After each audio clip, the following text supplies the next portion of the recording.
Arestado ang tulak ng droga matapos ang bypass operation ng mga tauhan ng Oton Municipal Police Station sa Oton, Iloilo. Patroluman Ledilyn Bansagon, ibalita mo.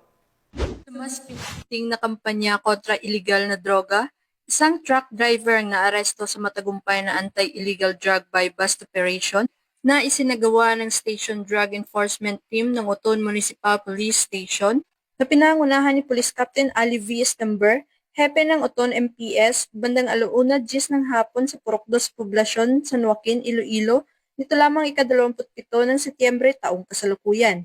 Kinilala ang naaresto sa alias na Stephen, 45 taong gulang, walang asawa at residente ng Barangay Poblasyon, President Rojas, Capiz. Na-recover mula sa sospek ang tinatayang 30 gramo ng hinilaang shabu na may halagang 204,000 pesos batay sa standard drug price. Ayon sa investigasyon, nakalap ang impormasyon mula sa isang concerned citizen ukol sa iligal na aktibidad ng sospek.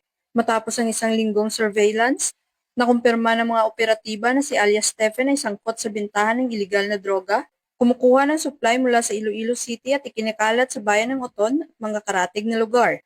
Kasalukuyang nasa kustodiya na ng Oton MPS ang suspect at haharap sa kasong paglabag sa Republic Act 9165 o ang Comprehensive Dangerous Drugs Act of 2002. Ang matagumpay na operasyon ay patunay na walang humpay na pagsisikap ng mga kapulisan ng Iloilo upang sugpuin ang iligal na droga at tiyakin ang kaligtasan ng komunidad ng mga Ilonggo.